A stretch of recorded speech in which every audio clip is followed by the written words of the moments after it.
यह video Bharat the development dilemma किताब पर आधारित है, जिसे लिखा है सीए अनिल के जैन ने।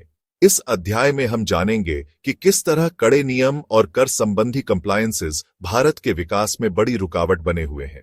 भारत की टैक्स और नियामक व्यवस्था दुनिया की सबसे जटिल व्यवस्थाओं में से एक है।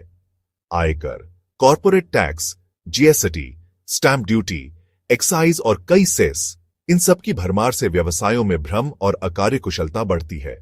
2017 में जीएसटी लागू होने के बाद भी बार बार बदलाव और केंद्र व राज्यों के बीच तालमेल की कमी कारोबारियों पर बोझ डालती है। 2017 से 2019 के बीच जीएसटी कानून में ही 370 से ज्यादा बदलाव हुए।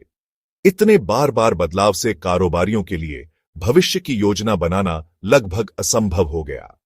टैक्स कानूनों की अस्पष्टता के कारण वोडाफोन और केयर्न जैसे विवाद सामने आए, जिसने विदेशी निवेशकों का भरोसा हिला दिया। विश्व बैंक की रिपोर्ट के अनुसार भारत में टैक्स अनुपालन में लगने वाला समय दुनिया की औसत से कहीं अधिक है। छोटे और मझोले उद्योगों के लिए यह और भी मुश्किल है, क्योंकि उनके पास संसाधन कम होते हैं। यह बोझ उनकी ऊर्जा को उत्पादकता और नवाचार से हटाकर कागजी कार्यवाही में फंसा देता है। अनुमतियों में देरी और विभागों के बीच तालमेल की कमी भी बड़ी रुकावट है। अरबों डॉलर के प्रोजेक्ट जैसे एनरॉन डाभोल और टाटा नैनो इसी कारण अटक गए। ऐसे माहौल से न केवल विदेशी निवेशक दूर रहते हैं, बल्कि देश के उद्यमी भी हतोत्साहित होते हैं। लेकिन समाधान भी है। टैक्स व्यवस्था को सरल बनाना, कानूनों को स्थिर और साफ भाषा में लिखना और कंप्लायंसेस को डिजिटल करना जरूरी है।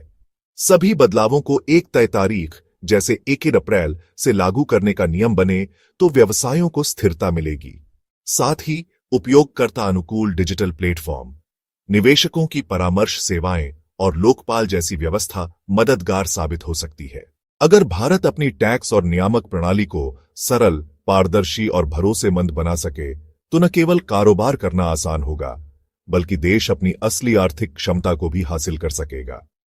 यही राह भारत को एक वैश्विक आर्थिक शक्ति बनाएगी। यह दृष्टिकोण लिया गया है किताब भारत द डेवलपमेंट डिलेमा से, जिसे लिखा है सीए अनिल के जैन ने।